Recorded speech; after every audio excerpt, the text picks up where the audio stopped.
City of Scottsdale's Housing Agency Governing Board. Could we start with a roll call?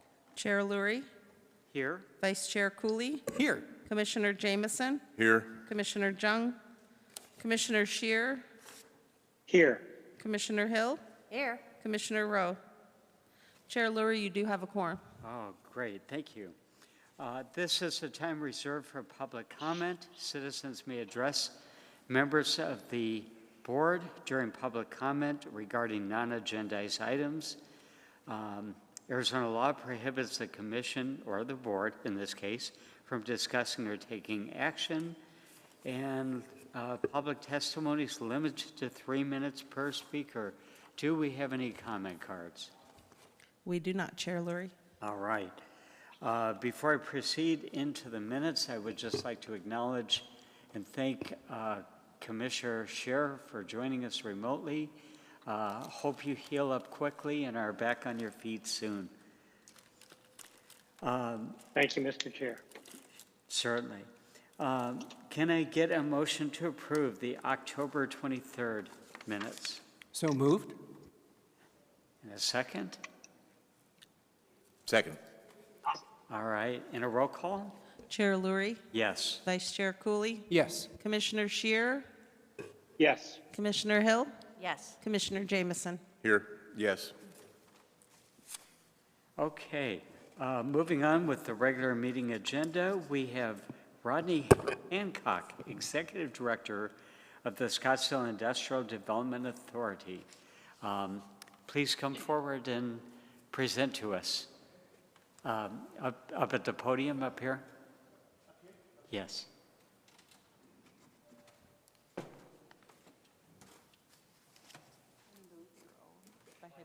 You can hit enter, or you can just say next slide and he'll do it. Perfect. Good choice. Sounds good. Thanks, Mary.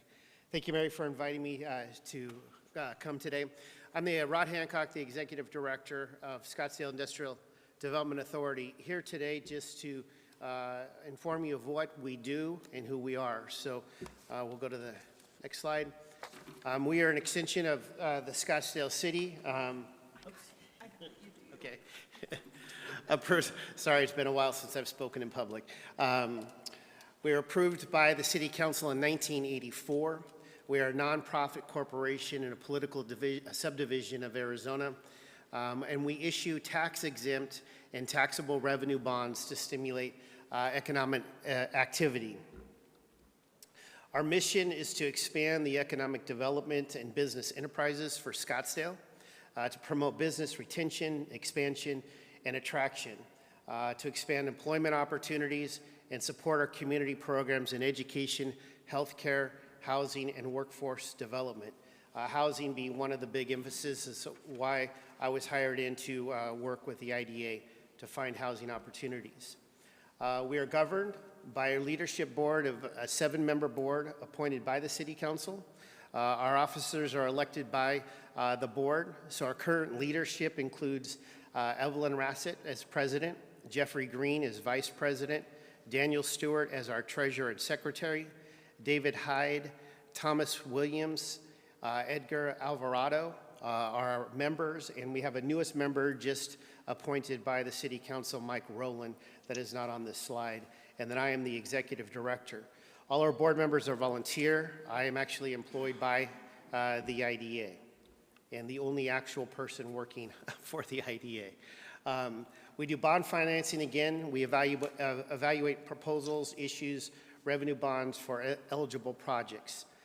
We do community grant programs, support education, healthcare, housing, workforce initiatives. We do public meetings. We have our meetings once a month on the fourth Wednesday of the month, and we post the agenda and the minutes online through the city, and all are welcome to attend. Our community grant program, as you'll see here, we have not issued grants for some time. I joined the IDA a few months ago, and the IDA, although it had been in existence, had not been doing much activity over the last few years. But by the bond initiatives and the revenue that comes in, then we turn around and try to use those for grants supporting projects in Scottsdale. In 2022, our grant budget was up to $150,000. 5,000 in small business relief grants in 2020, 80,000 in educational grants, to give you a few examples. Strengths, we have access again to tax-exempt bond financing. We work to align with the city goals, community-focused grant program. Our opportunities are to expand partnerships and outreach and increase support in underserved areas, which is one of the reasons why I'm here today. And again, thank you, Mary, for that, to look for opportunities and create awareness that we can come alongside and help projects in Scottsdale. Our challenges that we face, one, when we do have a bond that is for approval, it must be approved first by the City Council. So it's a very long process from start to finish to get this done. And then we have competing jurisdictions for investment.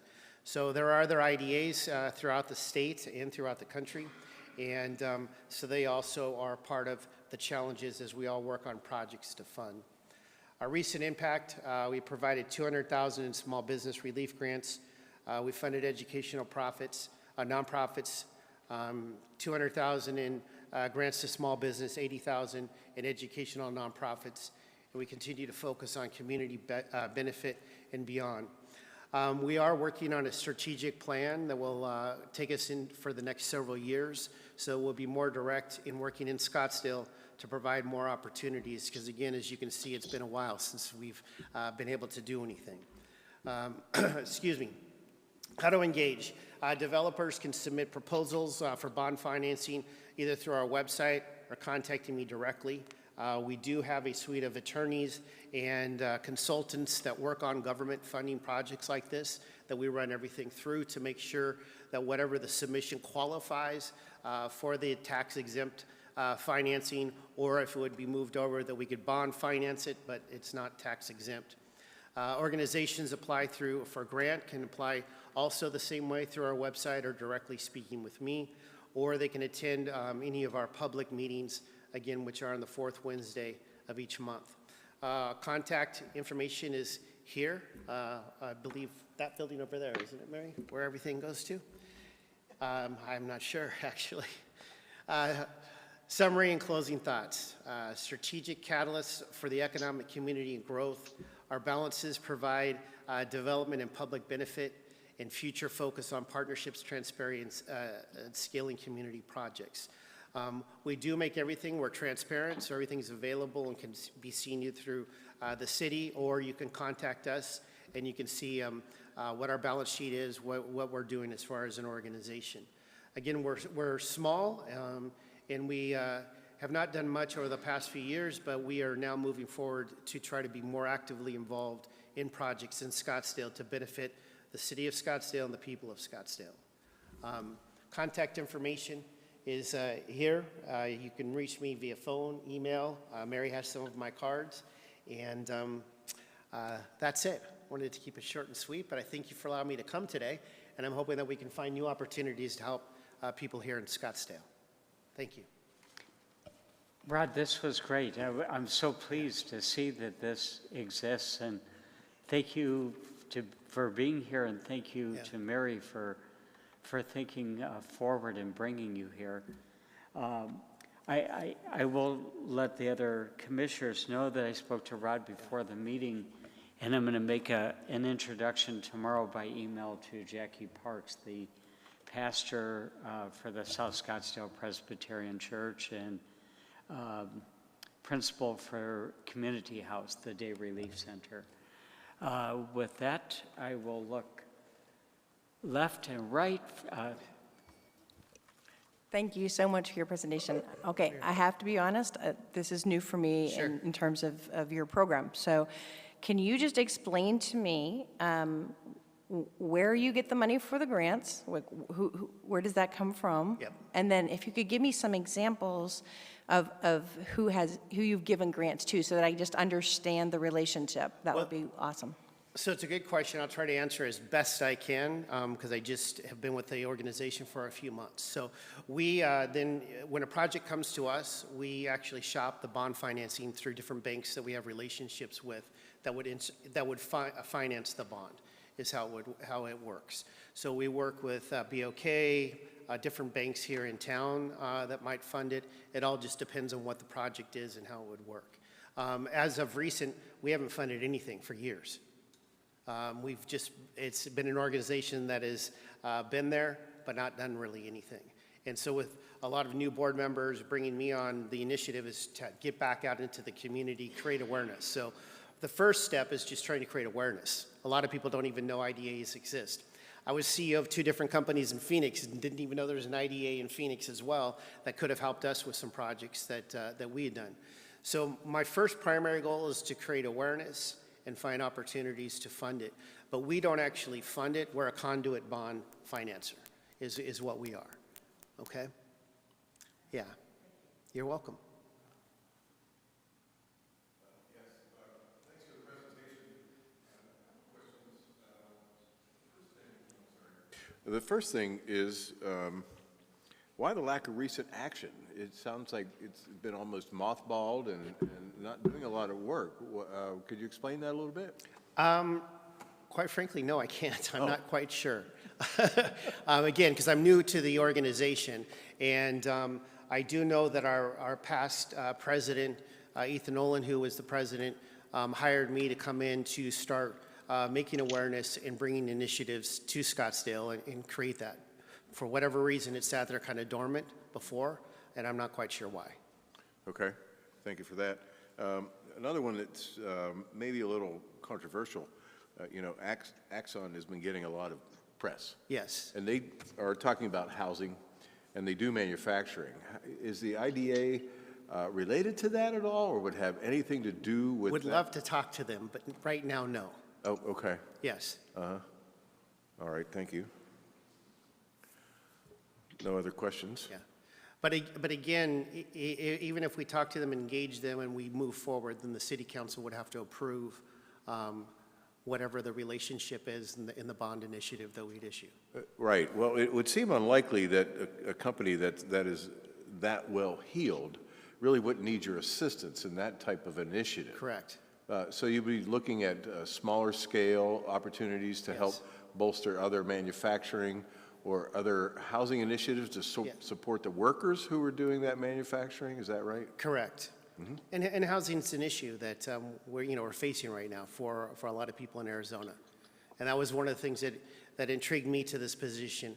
Again, I was running CEO of 2 different companies, paying people very well in the factory compared to what wages were a few years before. And people were still working 2 or 3 jobs after they got done working a full day with me just to try to afford, housing. So it's a serious situation that we have here, and I'm just trying to do whatever part I can in that whole aspect. Mm-hmm. Absolutely. Okay, thank you for that. Yeah, you're welcome. Commissioner Scherer, do you have any questions or comments? Thank you, Mr. Chair. No, I'm fine. I appreciate the information. All right, then I will look to Vice Chair Cooley. Oh, to my left. why, thank you, Commissioner. I appreciate that. Or Chair, I'm sorry.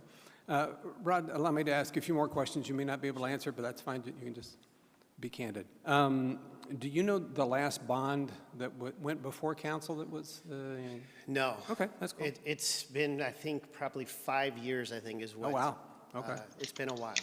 So am I reading this correctly that you're currently sitting on a budget of 150, or is that just what? That's what had been done in the past. No, I wish our treasurer was here. He could talk more to the financial part. We have money in the bank to operate on.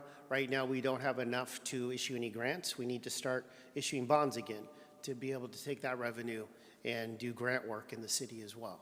Gotcha. Do you know of any examples of a business relief grant, what that might entail, or? No, I know that they've done work with community centers before, schools, that sort of thing. And anybody can apply. It just has to then go through the channels to see if they're approved or not for a grant. All right. And then one last question, if I may. And I don't know how this would work, if there's any way that we might collaborate, perhaps that's something we could talk about. Absolutely. we would welcome that. That's why I'm here today, is Oh, looking very for good. new opportunities. I knew there was a reason. Yeah, that we could collaborate together. And so again, our first step, we've hired some people to work on awareness, to help get awareness out into the community. So it's not only us that are struggling in Scottsdale to get the awareness, even Phoenix is very big. Their idea is huge. But I didn't know about it even as a businessman in town. So I think there's a lot of opportunity that we can bring awareness and bring opportunities, and people don't even know that we exist, that we can here to help. Can IDAs collaborate as well? Yes, they can. Oh, very Yes. good. Yep, absolutely. We all technically are to stay within our jurisdiction, but we can move laterally as long as we're working together on that. Excellent, thank Yeah, you. you Appreciate bet. you so much for coming in, Rod. Thank you. Yeah, thank you. Before you go, you mentioned that the process is long. Yes. I'm curious just how long. Well, I've been speaking to some people on some projects that started about 4 months ago, and we aren't even to the application stage yet. So, and then once that's done, the application, if it's approved, then it goes before the city council. So however it would go on the agenda, which that it would be new to me, so I can't answer how long that process would take as well. Okay. Yeah, Thank you for being here. you're Chairman, very welcome. Chair? Yes. Just curious. This is really good. It's very intriguing. And I'll give you an example of something that is near and dear to my heart, and if it's something that you would support. So let's just say there's a microbrewery that is doing pretty well here, but they want to take their business to scale. Yep. And, would put in a canning line and maybe open another pub or two. Is that something that would be a target for the IDA? Absolutely. Because it would also go along with business retention, business growth, would create more jobs. We would absolutely be a part of that. Me, just as a businessman, I would love to be a part of that. But also representing the IDA, yes, absolutely. I believe that would be an IDA IPA. IDA?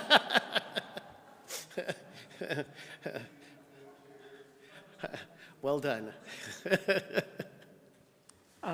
Yes. Thank you again. And You bet. I appreciate Vice Chair Cooley's comment, not only about IDA and IPA, but your comment about opportunities for collaboration within the human services space.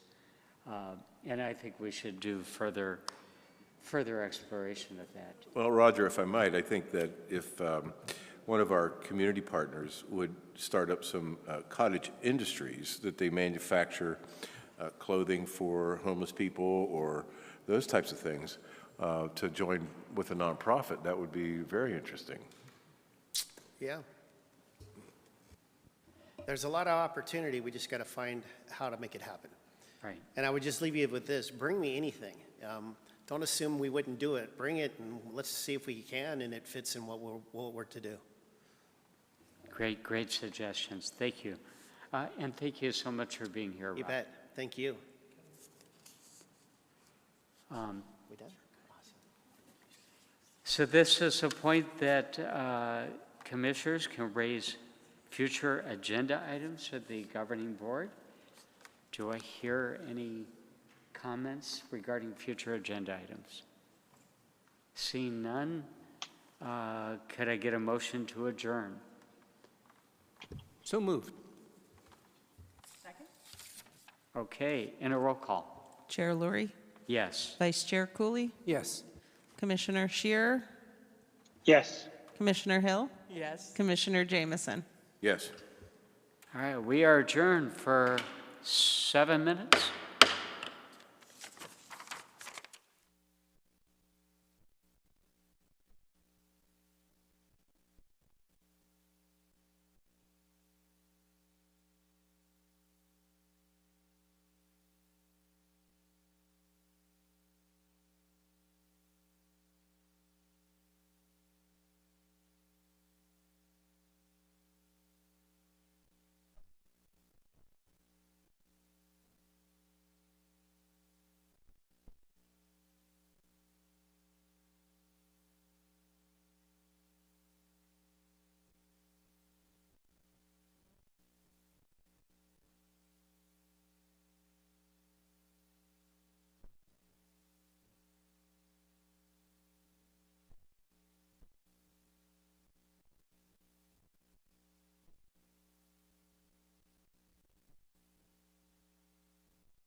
Good afternoon. I'd like to call to order the Human Services Advisory Commission for November 13th. Excuse me. I should not have eaten those almonds. Could we start with a roll call, please? Chair Lurie, Here? Vice Chair Cooley, Here. Commissioner Jameson, Here. Commissioner Jung, Commissioner Shearer, Here. Commissioner Hill, Here. Commissioner Rowe. Chair Lurie, you have a quorum. Okay. This is a time reserved for public comment. Citizens may address members of the commission during this time regarding non-agendized items. Public testimony is limited to 3 minutes per speaker. Do we have any written comment cards? Chair Lurie, we do not. All right. So moving forward, could I get a motion to approve our October 23rd minutes? So moved. Seconded. And a roll call. Chair Lurie, Yes. Vice Chair Cooley, Yes. Commissioner Jameson, Yes. Commissioner Hill, Yes. Commissioner Shearer, Yes. All right. I'm honored to call Sue O up to the mic, who I believe is going to introduce Jenny Mendoza and Liz Heavenrich from Vista del Camino.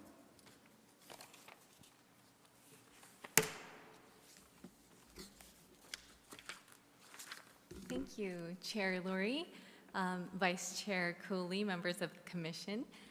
Thank you for the opportunity to present Vista del Camino tonight. I'm excited to share and actually introduce Jenny Mendoza and Liz Heavenrich, who's going to go over a couple of things with you. First, I'm going to introduce Jenny Mendoza, our Human Service Supervisor.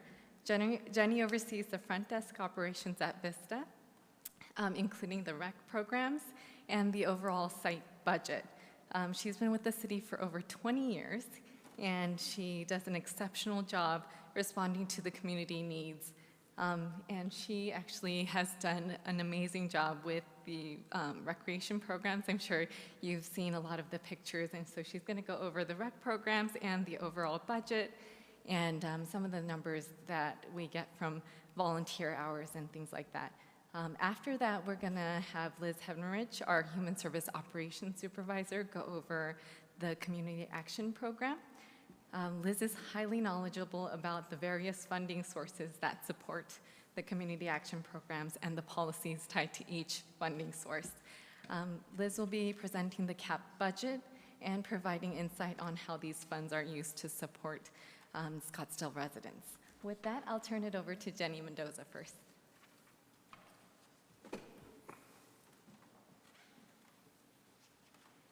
Good evening, Chair Lurie, Vice Chair Lee Cooley, and members of the Commission. It is my honor to be here tonight and just to go ahead and go over some of our stats for our fiscal year 24-25 with you.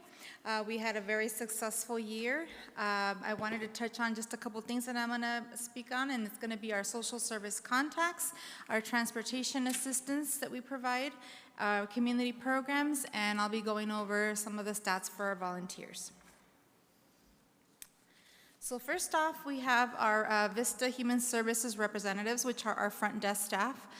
We have 2 staff who carried out 172 client intakes and application inputs for those that are needing light heap utility assistance, wildfire assistance, which is also utility applications, through the wildfire portal.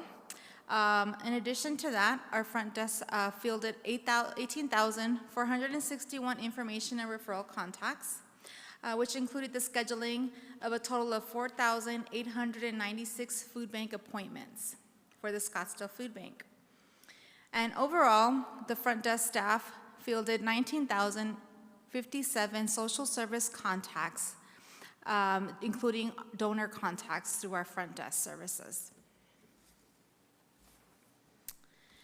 As a whole, staff, including supervisors, caseworkers, Career Center, Day Relief Program, we had a total of 1,619 client intakes taken.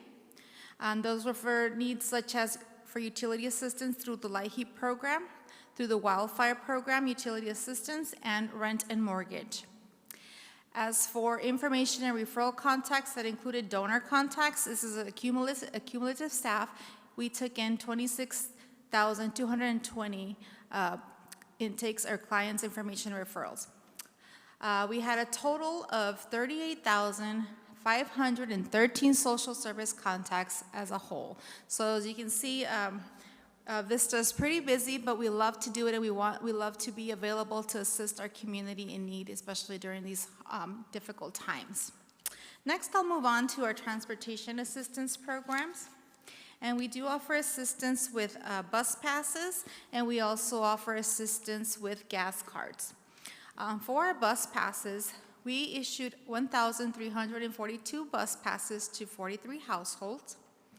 And of those, 242 bus passes were for 24 individuals receiving homeless navigation services through our Day Relief Center. As for gas cards, we issued 550 gas cards for 14 households. Now, transportation assistance is generally given to individuals that are being case managed through our career center, who are looking for job services and are needing transportation to employment, to keep employment, for job interviews and things of that nature.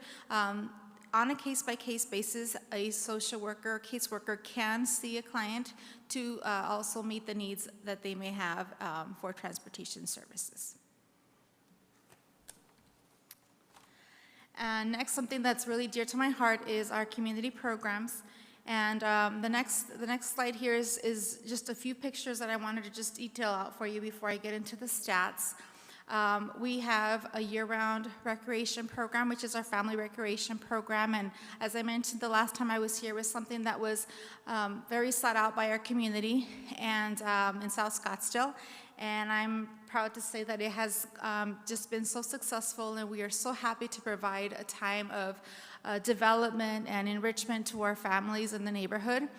And so the picture on the left, we see we had a luau for the families. At that time, we partnered up with South Phoenix Healthy Start, which is a county agency that actually serves the South Phoenix community, but they partnered with us to provide CPR classes to the children and to the parents.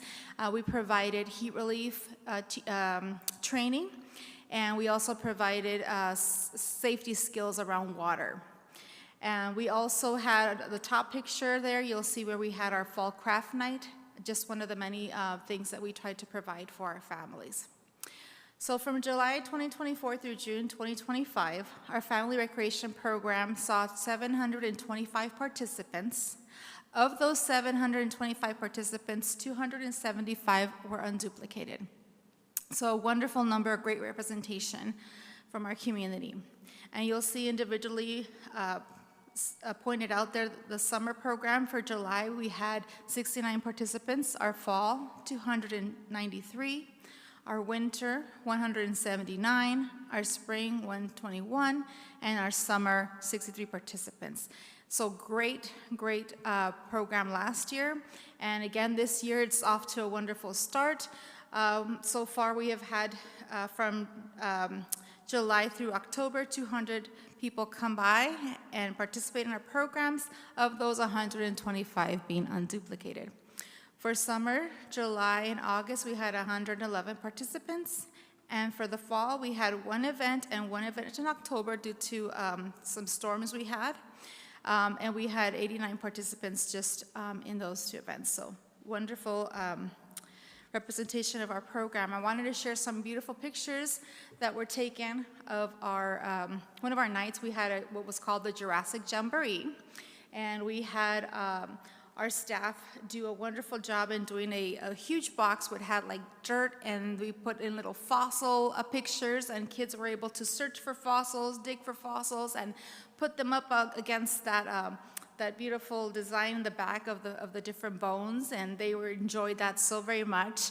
We also made dino eggs, and we did that with baking soda and some other materials, and they were able to use vinegar to make that dinosaur come out. If you see that last picture, it was like a birth of a dinosaur, so they really had a great time with that. We try to keep things interesting for them. We had our weird science night, and here they made a tower with spaghetti pasta and marshmallows. And again, all families are building together. They're just building community, really, and just enjoying time with their children. So this is one of the pictures I wanted to share with you. And this other picture, you'll go ahead and see that this is one of our other projects we did with the Weird Science Night. We gave each family an egg, and we had them build little contraptions with all kinds of different materials. And the object of this was to drop the egg from the top of a ladder. One of our staff did that, for safety, of course. And they dropped it, and they were trying to prevent that egg from breaking. And it was just one of those other fun activities that we provided for the children. And moving along to our community day relief services. Day relief is currently offered Tuesday, Wednesday, Thursday at our location at Vista del Camino, and then the other 2 days are at the Scottsdale Presbyterian Church. So at Vista del Camino last year, we were able to serve 760 unduplicated individuals, and of those individuals, they all received on-site meals. 265 of these individuals benefited by the use of our shower trailer. Now, the Scottsdale Presbyterian Church also offers a shower trailer for them. And the DRC also has an on-site clothing and hygiene items available for those that need the items.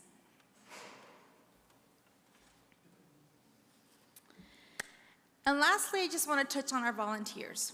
Our volunteers are what make us great, what make us successful in all of the things that we do at Vista del Camino. The total hours that each person contributes make a huge difference. If you can see, the total hours that we had for last fiscal year were 1,334 hours, which is almost $40,000 in staff savings. Administrative volunteers, we have 2, and we had them there for 523 hours. And these are the folks that help us keep all our paperwork in order and inputting and things like that. Career Center has career coaches that are great in helping people getting back to work and doing all the wonderful things they do for them in their case management and such and events, and those were 784 hours that they contributed. For the Day Relief Center, we had 8 volunteers that contributed a total of 27 hours to our Day Relief Center. And with that, that wraps up my presentation. If you have any questions, I'm open to any questions. Looking to my right and left. Commissioner Scherer. Anything? Mr. Chair, I have such pride in the work that happens at Vista del Camino, which is 52 years young this fall. So we can all share in the incredible work that's been done over the years, and I really appreciated learning a little bit more about what Jenny's folks had to share, and looking forward to hearing from Liz. Nicely said. Thank you. Vice Chair Cooley. Yes, why, thank you. Jenny, a lovely job, great statistics. You've got to be just over the moon. This is wonderful. On the transportation assistance, are the bus passes limited in distance, or can they get to point A and B and back again? So it all depends on what the case manager determines that is needed. So if they need, we have a 1 day, we have a 7 day, for example, we have a monthly one. So it just depends on what the need is. So if it's to maintain a job per se, for maybe they need assistance for maybe a month or whatever, then they help with that so that they can get to and from. So it just depends on the case-by-case basis what the need is. So, and I assume this is through Metro, so you would, if you had a possibility of a job interview in Phoenix, you could go and come back, is that Yes. correct? Very good, thank you. You're welcome. Thank you. Jenny, thank you for being here. Thank you for all that you do. I also want to echo Commissioner Cher's comments about the great work that Vista del Camino does for the community, as well as you. Oh, I'm sorry, I missed Commissioner Jameson. Thank you, Chairman. Jenny, good stuff, very good stats. We appreciate that. You know, obviously, it's a busy place for a lot of contacts, thousands and thousands. What kind of volume have you seen over the last month with the shutdown and SNAP and LIHEAP and just the overall stoppage of those critical benefits? Yes, Commissioner Jameson, yes, we have seen a tremendous increase in phone calls. We actually had one of our staff that was out on medical leave, and we had one person that was answering a lot of the calls, and I can attest to, you know, their statement saying that it was a huge increase. We had been open an hour, and we had already had 40 calls, like, when that immediately happened. So I can tell you that it has been very busy, but fortunately we are able to assist with various resources through our front office, and we are also able to, of course, refer people to our food bank and make appointments, and because we are fully stocked, we are able to meet those needs at this time, so, yes. Thank you. Yeah. I'd like to follow Commissioner Jameson's question with perhaps even a controversial question, and that's, what is the impact since the SAVE posters went up at the front door? If you feel comfortable responding. Are you want to go ahead and talk? Do you want to go ahead and take that, Sue?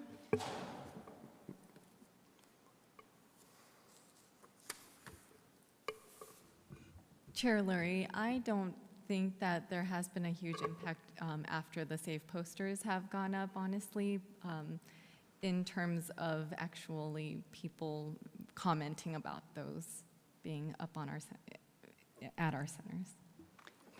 Thank you, Sue. Yes. And I'm not sure how you're doing. Good, thank you. I do have a question. I saw that the food bank trucks have been now insulated so that you can do more cold foods with that.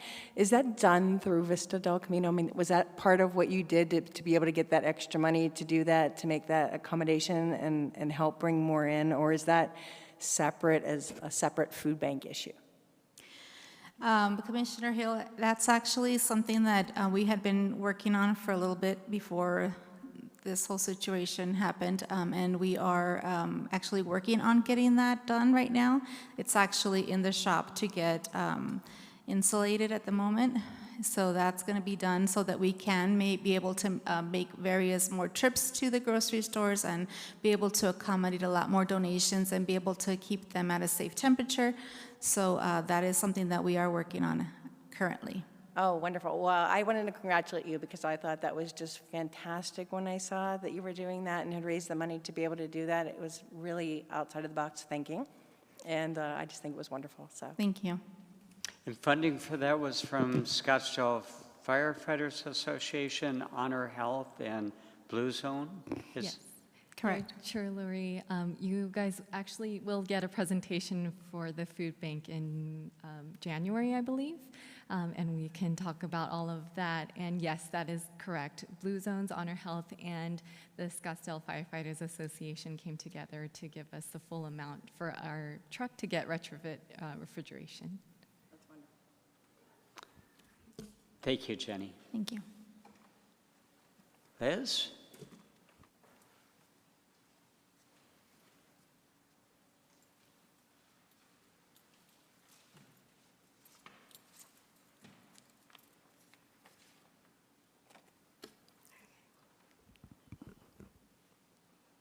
Hello, Chair Lurie, Vice Chair Cooley, members of the Commission. Thank you so much for having me back again.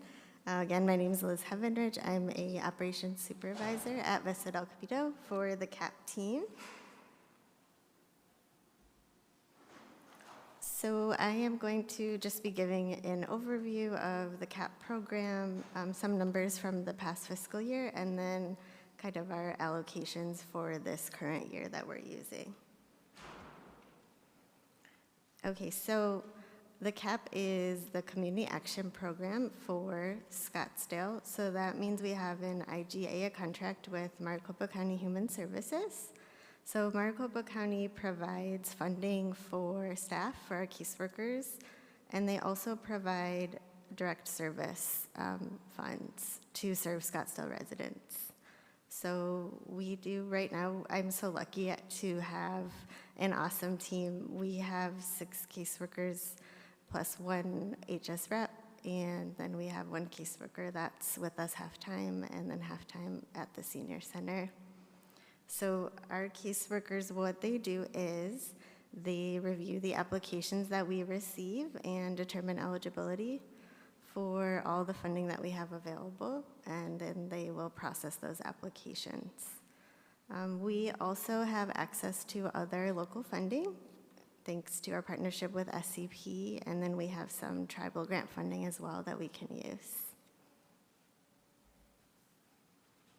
So for last fiscal year, we served 208 households. That's unduplicated, and that's the number there, 552,505. For the utilities, we served 168 households. The number is 66,993. So that assistance includes electric, gas, and water bills that we're assisting with. And then in addition to that, what we do is we act as what they call navigators for DES LIHEAP. So we collect documents, and then we help the client submit an application directly to DES. So for those, we did 331 applications submitted to DES, and what we try to do is help with the bill, the current bill, and then we also submit it to DES as well, because that, as you know, takes a bit longer. So we try to help kind of alleviate the immediate crisis, and then while they're waiting to hopefully get approved for that LIHEAP assistance. So for this fiscal year, these are the funds that we're using right now through our allocations from Maricopa County. So the first one is HSRUA, Housing Stability Rent and Utility Assistance, and then those are the allocations for the rent and utilities. We also have the Arizona Department of Housing Program, which is also through Maricopa County, but it's a little bit different program. And then that is the allocation, $253,000, that we can use for rent, utility, and possibly other types of assistance, such as car repairs. And then that's kind of what I have for you, but I'm happy to take any questions. Thank you, Liz. Thank you for being here and the very important work that you and your office do. Looking right and left, way left, and up. Commissioner Scherer, any questions or comments? Thank you, Mr. Chair. I do not. I would just be happy to listen to my colleagues. They had some great comments and questions when Jenny was there, and so please feel free to move forward with me just listening. Okay. Vice Chair Cooley. I don't want to disappoint Neil, so I'll go ahead with the question. Liz, thank you so much. Just curious about the ADOH monies, 255, let's call it, or 253.8, let's call it. Is that the highest or lowest amount that we've ever gotten from the state? Do you know? I guess I don't. Okay, I was just I'm curious. not sure. Yeah. Okay. And that's all I have. Thank you. Liz, I have a couple questions. One is, can you talk a little bit about the process when you're not able to assist somebody with rent or utility assistance and they're in crisis? Sure. So if we have looked at all available options and we really can't help, usually it's because maybe we've already helped and our funding has limits. We will definitely look at referring out possibly to Pyatt Center, possibly to the Senior Center, and any other resources, St. Vincent de Paul we refer to as well. That doesn't happen so often, but yeah, we do our best. Thank you. My second question is there a process by which you apportion that money out by month? And I'm just wondering if in past years we have seen somewhat of a cyclical process where towards the end of the fiscal year there is a shortage of funds, or is it a fairly constant flow throughout the year? Chair Lurie, members of the commission, I think that's a good question. We've had a pretty consistent funding stream, I think, since COVID. So I think we've been okay for local funding that is more limited. So we do kind of look at that, in monthly or quarterly amounts and how we spend that. But in terms of the Maricopa County allocations, we're not needing to do that at this point. Okay, thank you. Yes, Commissioner. Thank you, Chairman. Liz, like the stats, very good work down there. And to follow up on Chairman's question about people who are in crisis, but you may not be able to help. And I know a lot of the funding that you give out is dependent on income level. So I'm thinking about a scenario where somebody comes in and they don't qualify due to a too high level income. Can you still contact a utility company and ask them to forego a shut-off or get more time in somebody that you know is going to get a job and a paycheck soon, or they're looking to get a loan to help pay with their utilities? Can you make those phone calls for those individuals who are over income? So Commissioner Jameson, if we're working with the case, we're definitely reaching out to the utility companies and advocating and asking for more time. Honestly, it's rare that they are determined to be over income. The Maricopa County funding does have a lower income threshold, but that's why our local funding has a higher income threshold. So it really is rare that they're over income. But yes, we do talk to the utility companies and the landlords, and we advocate, and we have pretty good relationships, and that's successful, I think, most of the time. Thank you. Very well. Liz, thank you again. Thank you for being here.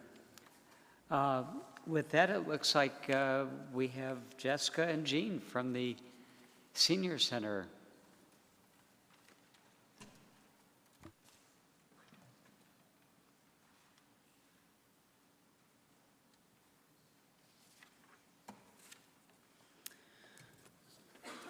Good evening, Chair Lurie and members of the Commission. I'm Jessica Rapp, Human Services Manager at the Granite Reef Senior Center.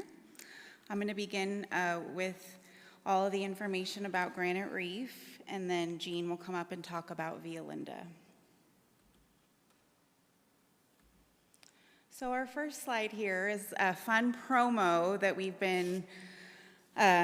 had this past year.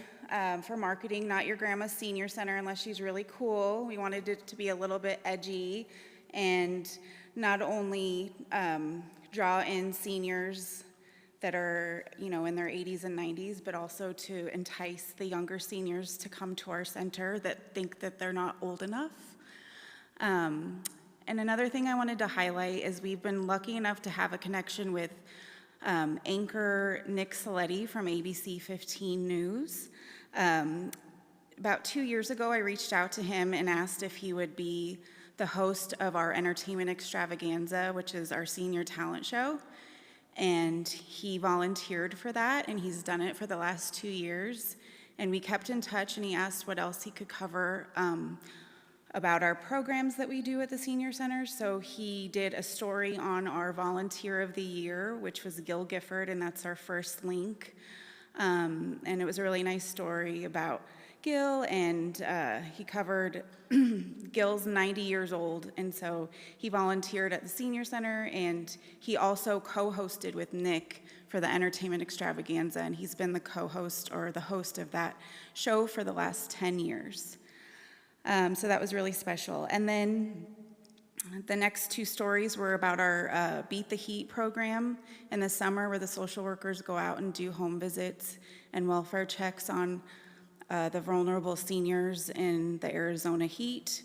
And so he actually went out on a home visit with us and covered a story in a senior with our social workers, and I thought that that was a really moving and impactful story, so I wanted to make sure to touch on that.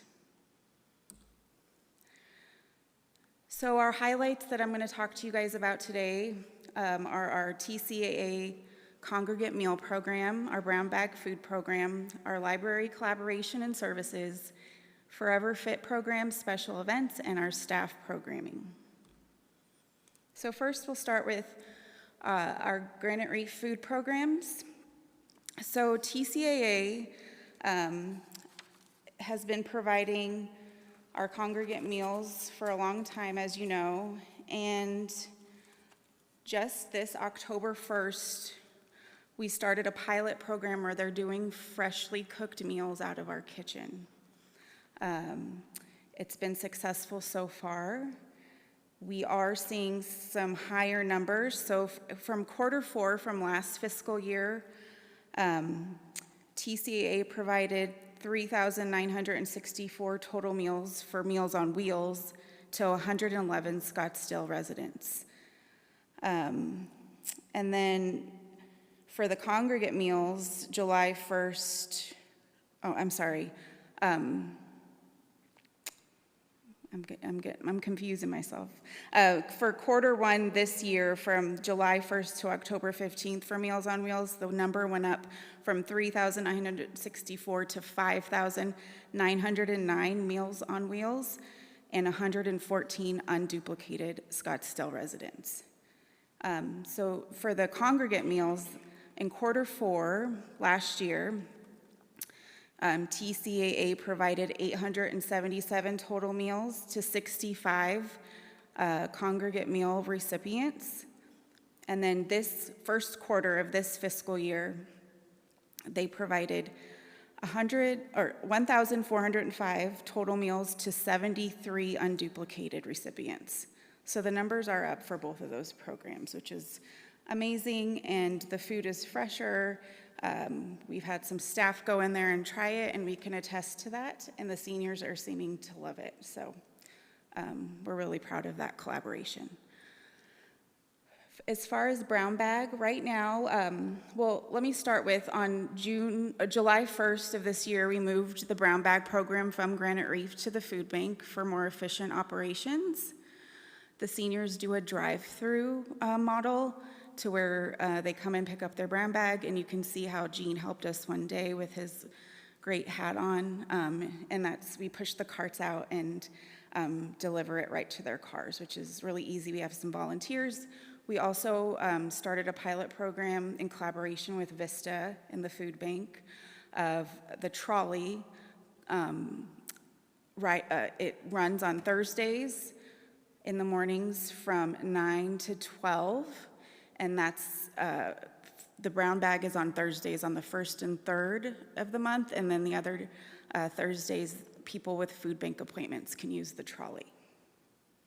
Right now, brown bag has 120 seniors enrolled, but we have capacity for more to enroll. Last year, it seems as the year goes on, more people enroll in the program, and last year we ended the fiscal year with around 180 participants in that program. So we're hoping to see that grow. I wanted to touch base on our library collaboration. About 2 years ago, the library, we opened the Pony Express Hold It lockers where people can reserve books and pick them up at the lockers, which are right outside Granite Reef Senior Center's entrance. We also work with the library for book discussion groups at both senior centers on a monthly basis. And then I'm really excited about some upcoming evening tech classes that they're going to be offering at our center.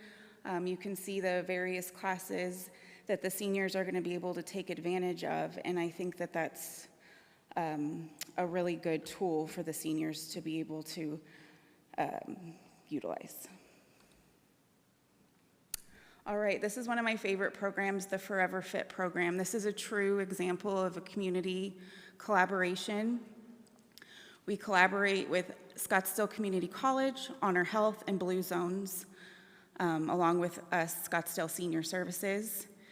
The Forever Fit program is a 10-week fitness and wellness program. The social workers at the senior centers do the screening and registration. Honor Health provides funding for the program, and Scottsdale Community College provides interns for group classes that are held at Granite Reef Senior Center.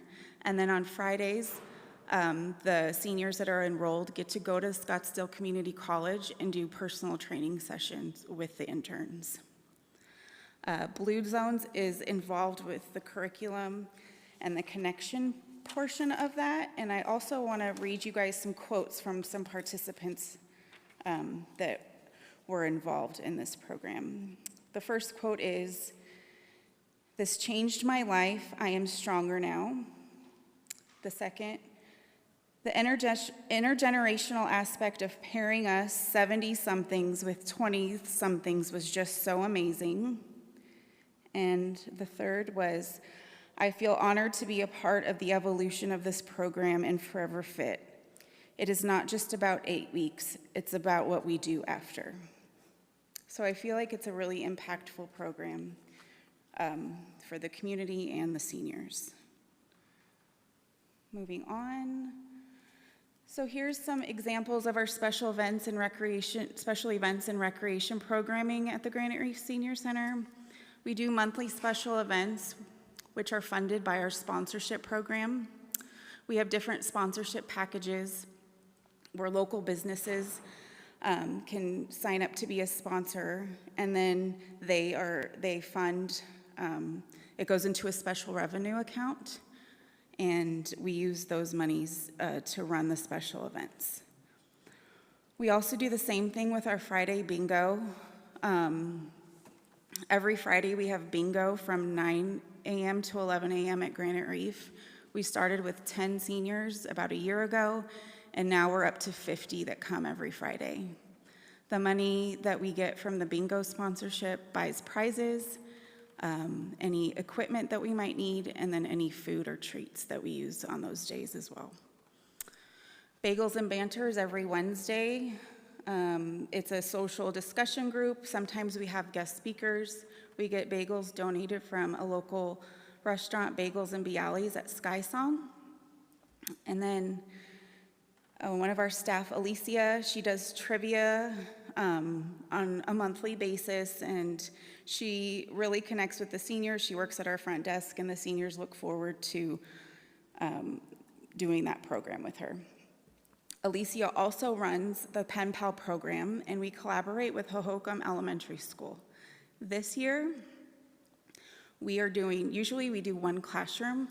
This year, we're doing the entire 4th grade, which I think is amazing. So we're gonna find seniors and match them up with students. They write letters to each other all year, like the old-fashioned pen and paper. And then at the end of the year, we do a luncheon where they meet their pen pals. So it's really special. Like I mentioned before, we have some tech classes with the library, but also we have an instructor that comes in twice a month, Tech with Jenna, and she covers various topics. The most popular one recently was ChatGPT, where seniors came to learn about how to use that. We have leisure education classes at both centers, fitness, yoga, art, strength training, a whole bunch of fun things there. Dance classes too. And then we have a fitness facility. We just got some new equipment in our fitness facility in both of our centers, so that was exciting. Some new treadmills, just to keep it safe in there.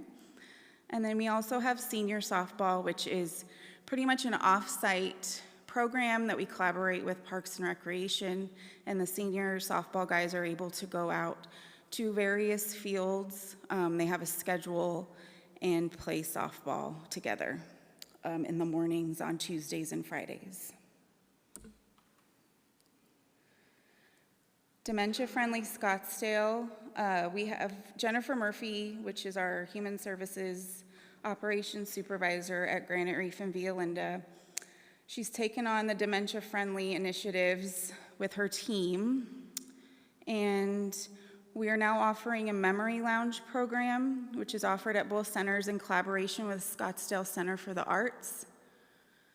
We also offer music memory workshops, which is an interactive singing workshop with Shannon Wallace, who's a hired instructor. And then we have, this year will be our third dementia-friendly resource fair on March 31st at the Granite Reef Senior Center. In the bottom right photo, you can see that that's one of the memory lounge programs. And last but not least for me, I wanted to touch base on the Vintage Voice. We started off as just an audio podcast, and now we're a video podcast. We're on YouTube, and then anywhere else you can find your podcasts. Our recent episodes have been Staying Active and Engaged as You Age with Kevin McKee from Parks and Recreation, Wise and Aware Financial Crimes That Target Senior Adults, with Sergeant Joel Lewis from the Scottsdale Police Department, and then he also brought Special Agent Amy Newhouse. So that was really cool. And then we also did a fall prevention episode with Lori from the fire department and Christy, our human services manager. And then our most recent one that just was issued was Serving the People of Scottsdale with Ross Heil about our new constituent services department with the city of Scottsdale. We just recorded this week our November episode, which was very interesting, and I can't wait for it to come out, about brain health with Dr. Gary Reese from Honor Health. But I just have to give a shout out, since Reese is back there, that the most viewed episode was the episode that Reese was on, Operation Fix It, and the housing rehab episode.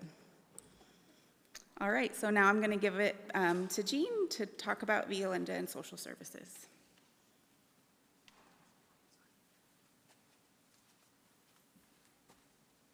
Good evening, Commissioner. So as you can tell, I'm fourth in the lineup. So what is the power batter, I guess, if you will. So thank you for your time, for listening to our presentations. And actually, I have to really thank Jessica Rapp for really doing a great job presenting about really both senior centers. And so I'm going to be doing kind of a high-level highlights on Via Linda Senior Center.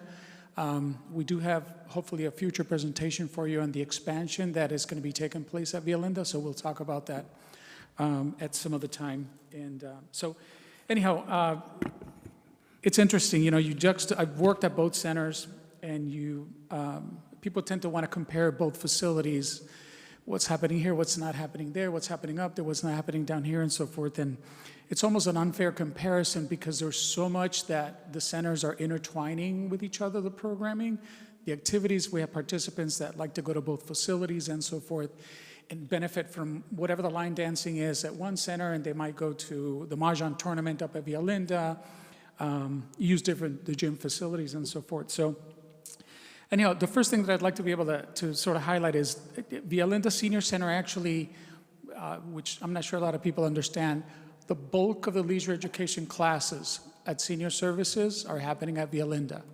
We have a really vibrant and robust crowd of people that come in. As soon as the class is over, they sign up for the next one and the next one and so forth. And so it's a very dynamic and active center. At times, we have a couple of hundred people walking in through the doors. We're open from 8 a.m. to 8 p.m. Monday through Thursday, Fridays till 5, and then we're open Saturday for 4 hours as well, too. And if it was up to some of our participants, they'd want us open on Sunday as well. So, but we need to rest our staff and so forth.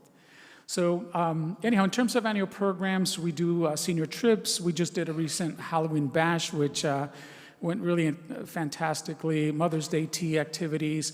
Both senior centers are actually taking on different activities so that you might go down to the Hawaiian luau at Granite Reef, and then you come up to the St. Pat's event up at Via Linda and so forth. And that way we get people entertained at both facilities as well. We do have a very competitive bridge group that comes to Violinda Senior Center. We also have canasta, we have the billiards and so forth. I do want to point out Mahjong has become sort of the new bridge, the new canasta, the new poker. It's just taken off like wildfire, and we're actually having people wanting to now play international Mahjong or Chinese Mahjong. So if you've ever played dominoes, it's like that times steroids. So it's quite a bit. Anyhow, so we also have congregate meals. Our congregate meal program is more of a socialization program. It's a smaller group. I would say one of our highest group was about 34 people. We do it 3 days a week, Tuesday, Wednesday, and also Thursday. And that's actually done in partnership with Area Agency on Aging. They actually pick up our meals, bring them to the center. And they're doing that also while picking up the meals over at Honor Health Thompson Peak so that they can do their home delivered meals up in North Scottsdale. We allow them to use our kitchen space. We partner with them, and so, but they're the ones that bring the meals to us to be able to use. And so we've actually had that program grow quite a bit. It used to be just 2 days a week. Now it's 3 days a week, and people are asking us to see if we can do it 4 days a week and so forth. So meals are purchased by the participants. We get them from Honor Health Thompson Peak. They come in, they socialize, and then they stay. They might either come in early for other activities or stay later for something else that might be happening afterwards and so forth. I was trying to get the current number for Area Agency on Aging on home delivered meals in North Scottsdale, and I wasn't able to get that. But I can get that for you at a future meeting or give it to Mary to forward to the commission. So in the event that there's a question about that. So annual activities happen in between both senior centers. So we just did an arts and crafts fair in partnership with Granite Reef Senior Center. It was planned at Violinda in partnership with Granite Reef. Next year, Granite Reef is going to be hosting it themselves. So we're sort of passing on that program to them, and then there's some programming that's coming from Violinda up to, at Granite Reef up to Violinda in the future. We have, let's see, so in terms of the Arts and Crafts Fair, an estimated 1,200 people came through at the event. We had, let's see, 116 vendors. And when I say vendors, some of them might be a small business, some might be kind of a corporate business that sort of rent out a table, they sell their product. It could be an author. We've had authors there. And however, a good number of the people that have tables at the Arts and Crafts are actually people that they're just doing small crafting. They might be doing some necklaces, they might be doing some paintings. We have a senior who's over 80 years old. She makes her own holiday cards. And so if you're ever looking for something special that was handmade recently and so forth, attend our Arts and Crafts Fair. It was just fantastic. We have, on December 13th, Violinda will be hosting a annual arts show. We sort of, it resembles a wine and cheese event, but no alcohol though. Although I've been asked if seniors can bring in alcohol-free beer and alcohol-free wine, and so the answer was no to that. So we'll keep it on the healthy level. So, but that's going to be taking place. So you're all invited to come in on December 13th. And then, let's see, on February 8th, we're going to be, the planning for the annual Senior Expo actually comes out of Violinda Senior Center, and so we're going to be doing that at the Center for the Performing Arts on February 8th. We're targeting about 80 vendors and up to crowds of about 2,000 people coming through at the Center for the Performing Arts. We also have, so Jessica talked about the social services team, and so Jennifer Murphy is based out of Violinda, mostly officed at Granite Reef Senior Center, and then she oversees staff at both facilities. And so we have currently 1.5 caseworkers at Violinda, 1.5 caseworkers down at Granite Reef Senior that she oversees and so forth. Because of my background, I also double up as a caseworker whenever we have a difficult case or we have an overload of cases and so forth. So both Jennifer and I actually jump in to be able to handle those cases and so forth. So in the future, there will be a presentation, just like the one that happened last year about a day in the life of a caseworker, if some of you recall that. Jennifer Murphy will be coming in and presenting to you again about what our services are and so forth for the senior facility. So I already talked about the NRL show. We do have safety driving classes, and that is also when those classes become available, I think because of the current insurance situation, people having to sort of redo their licenses every couple of years as they get older and so forth. It's one of our popular classes as well, too. And so free tech services, I can't recall if Jennifer mentioned it, but every year we actually host 2 groups that do taxes. So area agents, they're VITA volunteers through Master of Coin, and then also AARP. AARP typically goes down to Granite Reef Senior Center. Master of Coin comes up to Via Linda, and then also there's a partnership also with Vista Del Camino is also in that loop, that one of those providers actually goes down to Vista to provide free tax services as well for the folks. So we, in terms of other social services, I'll touch up just briefly, but we do senior counseling. There's a partnership with Jewel Children and Family Services where they actually can do in-home counseling or on-site counseling of both Granite Reef and Via Linda senior centers. So that's a partnership that's been going on for quite a number of years as well, too. And just a little bit about the social services team. I did mention that we have the caseworkers divided by both centers. They provide basic caseworker, emergency financial assistance as well, information and referral, eligibility determination for utility assistance. That's a fund called HEAF, which is in addition to LIHEAP that flows through Vista Del Camino. We do have a moving grant, and we also do have a dental grant. The moving grant, oddly enough, sets us apart from a lot of senior facilities throughout the valley. Not too many places would even consider paying for someone's move. And, that's actually a grant that has been, over the last number of years, because of the economy, because of evictions and so forth, it's been quite a bit used. And so caseworkers do get involved with the moves. It could be someone who might be in a housing choice voucher and needs to relocate. It could be someone whose landlord sold the property and suddenly they need to get rid of the tenants and they give the person 30 or 60 days notice. People that have lived in their apartments or their homes for 10, 12, 15 years, suddenly, the new owner basically says, I need the unit, we're gonna renovate it, we're gonna resell it or flip it or whatever it is. And so that moving grant really becomes critical when those folks are sort of at that forced move situation. And then the dental grant, that's a $1,500 per person grant. It's a once in a lifetime situation where someone that needs emergency dental work can apply for the assistance. We are doing some, we're redoing the guidelines for the moving grant and the dental grant in light of the current situation in terms of eligibility and citizenship and lawful presence and so forth. So expect some changes there in the future. And the other piece that I wanted to mention, because I know there was a Commissioner Hill had asked before about what's happening up in North Scottsdale and so forth. So this is actually part of a memo that we had sent out relating to what's happening up. So we have a caseworker that works out of Via Linda Senior Center that's assigned to work in the northern part of Scottsdale. Actually, any caseworker that's available to work in North Scottsdale can do it, but we do have kind of a lead person that attends meetings up north.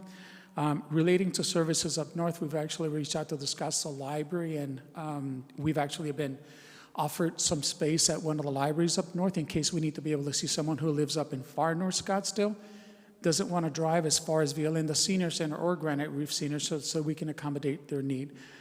For the most part, we'll actually go to the home, we'll meet with them, we'll provide the service, bring the paperwork back to the office, go back to their home and so forth, and complete whatever the casework or the paperwork is that we're doing for them. And so, like I mentioned, we have an assigned caseworker. We have, our caseworker actually rode along with the Meals on Wheels program up north through Area Agency on Aging to find out a little bit more about who is it that we're not seeing at the center. These are folks that are typically homebound, cannot drive anymore, don't have a vehicle, family lives out of town, widowers, widows, people that have some compelling reasons why they really can't leave their home unless it's for a medical appointment and so forth. And so we know that we're the farthest north senior center in Scottsdale, and between Violinda Senior Center and the edge of Cave Creek, sort of that Cave Creek corridor, there's a lot of land out there, and we've gotten an increased calls about folks that, did their job, raised their families, bought a nice home, the city grew, and suddenly their finances are not matching up because of the cost of living, the property taxes have skyrocketed, and they're on a fixed income and so forth. And so we're trying to find out where those pockets of individuals are. What can we do in partnership with other agencies and so forth? And so that kind of brings me up to the Holland Center, because the Holland Center is literally a stone's throw away from Cave Creek. And they're actually they're a facility where a lot of seniors there's a lot of programming that happens out of the Holland Center. So we're trying to collaborate with them on some activities. We did a field trip. We went up to the Holland Center and brought some seniors down to the Western Museum in Old Town Scottsdale. We did an ice cream social not too long ago, and they wanted us to come back again to do another ice cream social like the ones that we do at Violinda Senior. So that was really well received. And so we're just sort of trying to find what that niche is and identifying what the needs are, and actually, looking at what services can we develop to make our services more accessible to far north Scottsdale. And let's see, so yeah, the ice cream social on August 25th, that was well received again. The expansion that we're going to be talking to you about in the future, the square footage is hard to measure now. Every time that we have a meeting, it's like, okay, we need to give this up. We can add that. Do you want to make the kitchen smaller? Do you want the bathroom to be larger? But we're hoping that anywhere between like 7,500 square feet and up, that the facility gives us that. That would give us 2.5 times the capacity of what we have in our largest room at Violinda Senior Center, which is room 1, 2, and 3.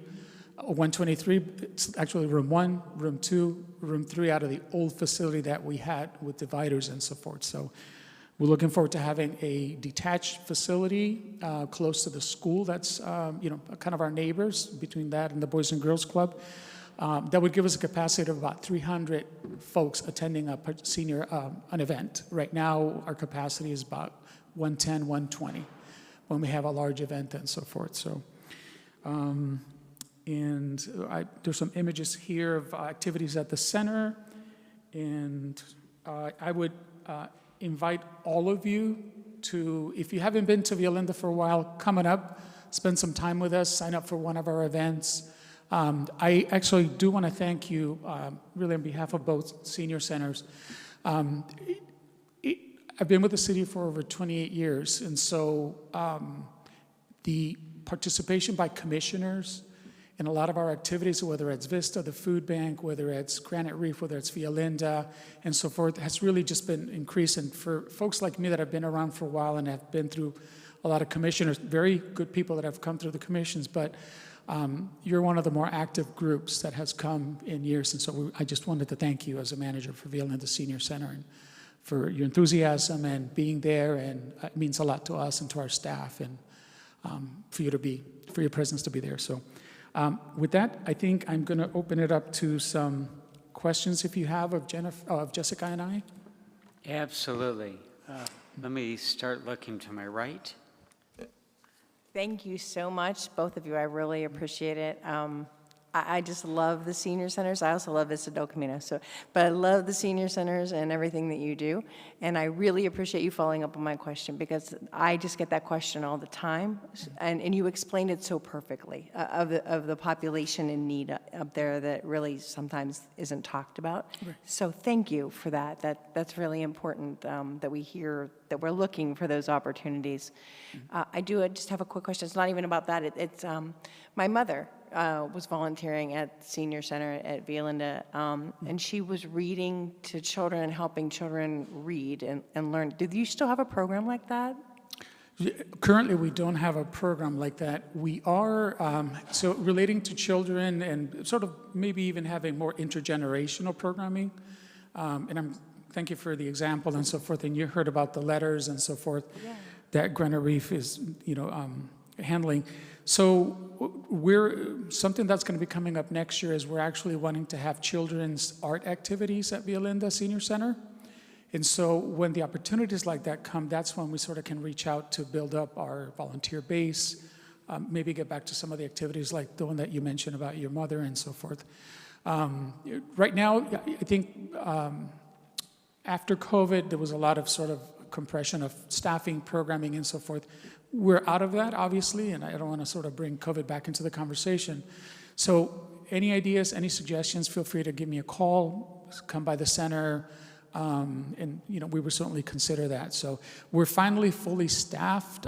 We hired our last supervisor within the last couple of weeks, and so we're kind of operating on all cylinders right now.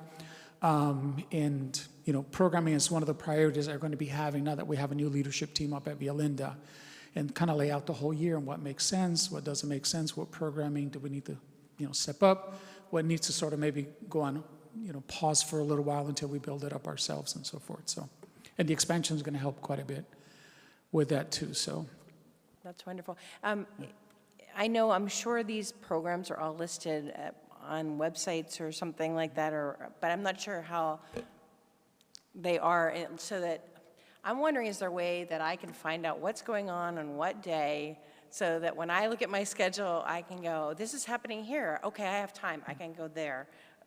This is happening here. I can go there. I know this sounds like a lot of work, and I'm so sorry I'm asking this, but is there something that's out there that we all could look at and go, this is happening at one of the facilities, and we would come in and visit, come in and participate in it or something? I appreciate you mentioning that. There is a senior center's newsletter. I don't know if any of you have a membership to that. If you go onto the city website and go into the subscriptions, you can sign up for the senior center newsletter, and that tells you quite a bit about what's coming up, what's happening. It's a monthly newsletter. We do print monthly activity sheets that have both on one side Granite Reef and the other side Via Linda Senior Center's sort of bread and butter monthly activities and so forth. A lot of our participants are very visual, and so when you walk into the center, we have kind of vertical stands that say, hey, this is coming up, and sign up for the dance, or don't forget the arts and crafts fair, and so forth. So people like to be able to see that. People like to be able to get their hands on something. So we can certainly make it a point to scan that to you. We can work with Mary about how we make that available for you. But the senior newsletter there's quite a bit in there. Oh, great. It talks about the current activities and what's coming up over the next couple of months. I appreciate that. But thank you for the question, though. Thank you. I want to follow Commissioner Hill's comment, about the reading program. Mm-hmm. And I believe at one time that had been a collaboration with Laguna Elementary School and the Boys and Girls Club. Mm-hmm. And I'd love to see that come back. Okay. I've experienced some people that are driving over to Paradise Valley schools to be able to do that because there isn't an equivalent program in Scottsdale. Okay. We appreciate the feedback. Commissioner Scherer, I look up at this. Thank you, Mr. Chair, and great presentations, Jean and Jessica. The information that we just received was outstanding and very plentiful, to say the least. When I was listening, I heard several themes. I heard a theme about our investment in collaboration, and that's so strong in our City of Scottsdale heritage, and the Forever Fit program, the work with the Holland Center, so many other ways we collaborate with our nonprofits, and collaboration now in a big way between our two senior centers and our other social service centers. And so, that stands out to me to be very strong. The emphasis on resourcefulness, the return on investment for every city tax dollar that is spent is extraordinary, because we have so many partnerships and we do so much with volunteers, and we seek grants, and we extend our ability to serve through the resourcefulness of our staff. It just blows me away. The creativity that is built into our programs and the freshness that the programs have on a regular basis is a tribute to our staff. And, you know, my colleagues have heard this through previous presentations, but the compassion that these services are shared with our citizens is really a true hallmark of who we are at the City of Scottsdale. And you know, all of this is a function of the amazing staff we have. And every time I hear a presentation like this, you know, I'm just so full of pride. And Commissioner Hill was right on. I mean, there is so much going on. How do we keep track of it? I mean, we're the beneficiaries of this presentation. We get it all the time. But our citizens out there, if they are not dipping a toe into our community centers and taking advantage of some of these amazing programs, boy, they really, really, really need to. So I just want to say thanks to the incredible Human Services team, and in particular, Jessica, and of course, our award winner, Eugenio, who just received Scottsdale Community Partners Civic Partnership Excellence Award. So thank you guys for everything you do. I have no questions. I'm just incredibly amazed at how much we can do for so little through all the things that I have noted. Since you have no questions, and thank you for your comments, Commissioner Scherer, I am certain Vice Chair Cooley has a question. Oh, at least one. You know I do. Thanks for the Jessica and Jean show. Always fun. Always appreciated. In the tweaking of the programming that you referenced, do you survey the seniors as well to see what it is that they want, don't want? So our doors are always open for recommendations and so forth. We do spend, you know, if you spend half a day at the senior center, you'll see our staff engaging with the front desk. They have their favorites. I like to float the floor. You know, Jessica does as well too down at Grand Avenue. We do take the time to engage the public, talk to people. You know, we've thought about having a suggestion box. Our group doesn't need any prompting on suggestions. They'll come straight up. They know that my door's always open. They know where my business cards are.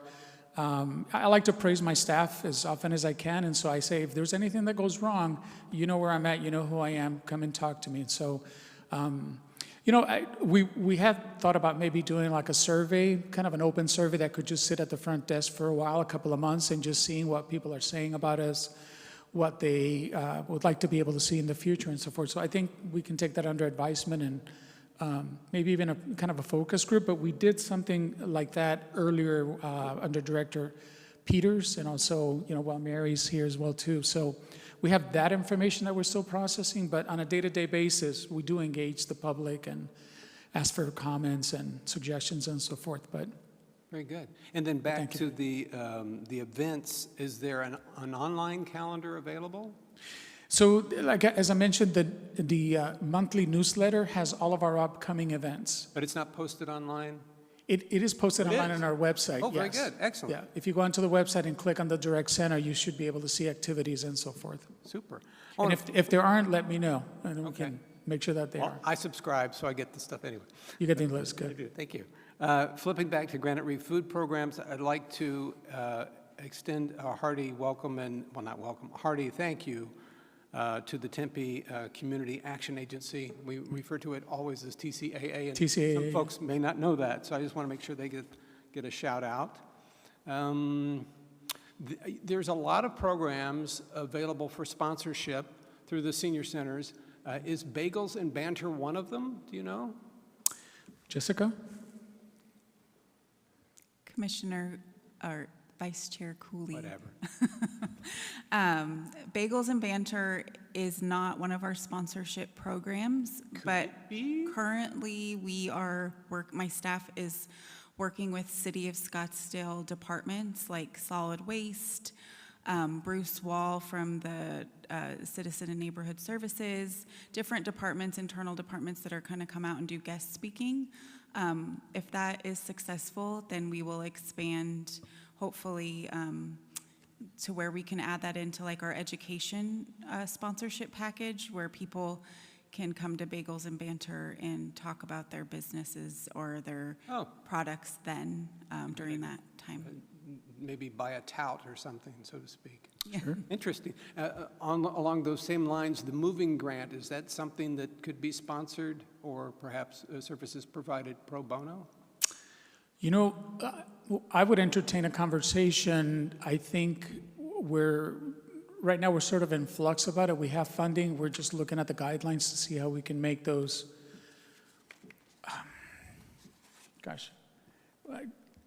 what's the word that we're looking for? Compliant? Chair Lori, members of the commission, we're currently reviewing the determination of eligibility for the moving grant and dental assistance grant to be in compliance with regards to Proposition 314.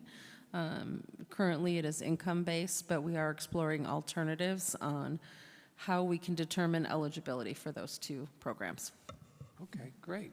And then just one last question. You mentioned meeting up, I think you were referring to the Mustang Library for the folks in North Scotts to come down, but not quite as far? Actually, further than that, some of the libraries up closer to Cave Creek. Oh, and so very good. forth. So, yeah.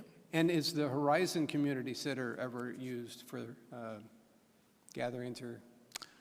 Not so much for our activities. Okay. I think we're all sort of trying to bring groups into our facilities and so forth, but, they're certainly part of the city. We can certainly encourage people to be able to go to Horizon and so forth. Same way to come down to Via Linda, but. I can walk there, that's why I asked. Yeah, it is actually, and, certainly, definitely when they have larger activities and so forth, then we do as well, too, so. Very good. Yeah. Thank you so much. I appreciate you both so very much. Thank you. Thank you. I think Commissioner Scherer captured my thoughts so effectively. The innovation and creativity at the senior centers is really striking and just incredible. Social services, case management, healthy living, social programs, recreation, congregate meals. I think you all should be very proud of what you've accomplished and what you do for the seniors in Scottsdale. And someday, I hope to have the time to be able to use the senior centers myself. We can always use volunteers, so yes, or just come as a participant and enjoy. So thank you to all of you for what you do for our residents.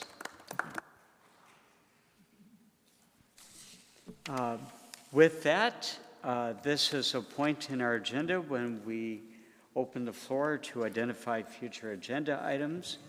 I will say that we just have one more meeting within this calendar year, and that's going to be on Thursday, December 11th.